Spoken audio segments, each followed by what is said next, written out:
It's exactly a year since Bester made his daring escape from the Mangaung Correctional Center.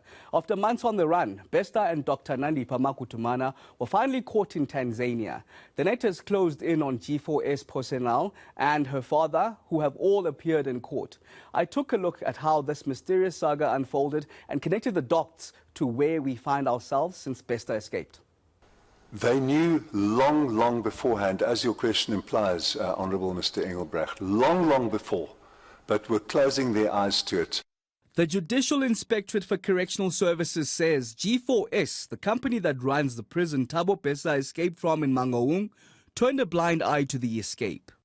Half of the accused are its employees, charged with a host of violations regarding the escape. This includes letting an unauthorized vehicle enter the correctional center on the 29th of April. This vehicle is believed to have been carrying the corpse which was found burnt beyond recognition in Bester's cell. The incident book, where it was recorded that the vehicle had entered and 8 minutes later had left the facility, suggests nothing untoward with that entry. So by any independent party looking at that log, they would not have detected anything untoward. Your staff didn't report it for some odd reason. How many people are on duty at the gate? One. I'll ask my colleagues to, I don't know what that answer is.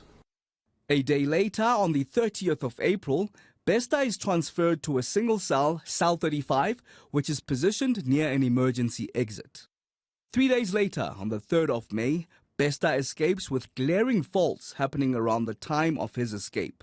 The CCTV system was fully operational, except for the cameras covering the Broadway unit, where inmate Bester was held, and the administrative building. The video cameras for these two buildings function off the same power circuit. And power to that circuit failed for at least 8 hours during the time Bester is believed to have escaped. CCTV technician Thabo Bester stands accused of tampering with it. Another accused, Senohe Matsuara, the on-site duty supervisor on shift the night Bester escaped, failed to follow clear Mangaung Correctional Center procedures. This person failed to complete his inspection rounds according to policy.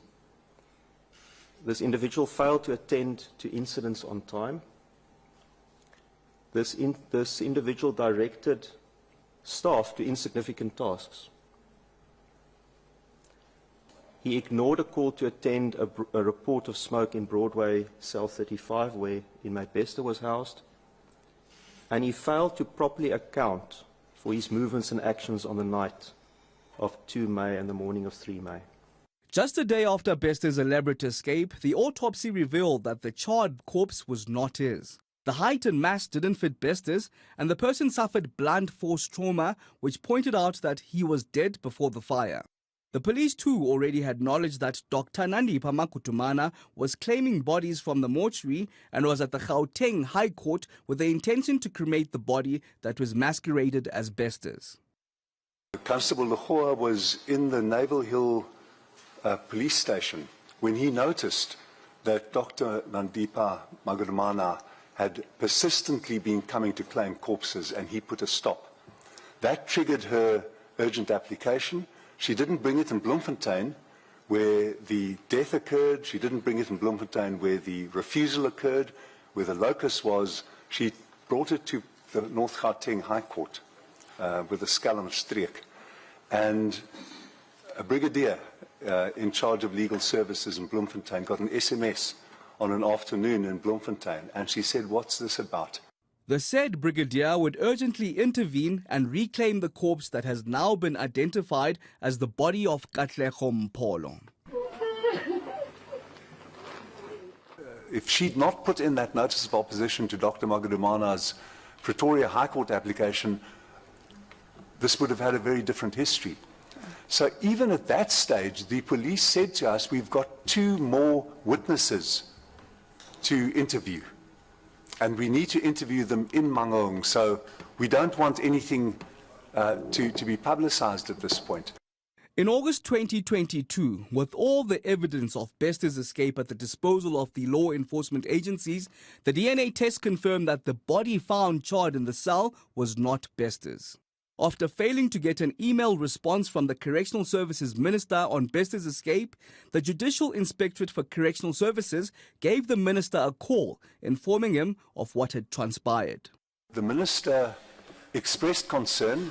He made a joke with me this morning. He said this morning that when I first mentioned it to him orally, he thought that I'd smoked something. I was shocked to the core, and I did mention it to the judge that this is something else. But yeah, I will definitely engage the National Commissioner, which I did, to prioritize this matter and to deal with the issues of the investigations as urgently as possible. And that's where he told me that already there is an investigation that is ongoing, which I asked why I was not aware of this thing. He says, no, it's because they did not have enough information to bring. They were still at the preliminary stages of the investigation, the investigators.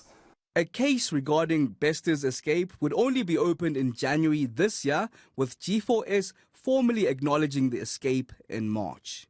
So far, 8 suspects have appeared in court, facing charges ranging from murder, defeating the ends of justice, arson, fraud, aiding and abetting an escapee, and the violation of dead bodies. Aviwe Mtila, Johannesburg.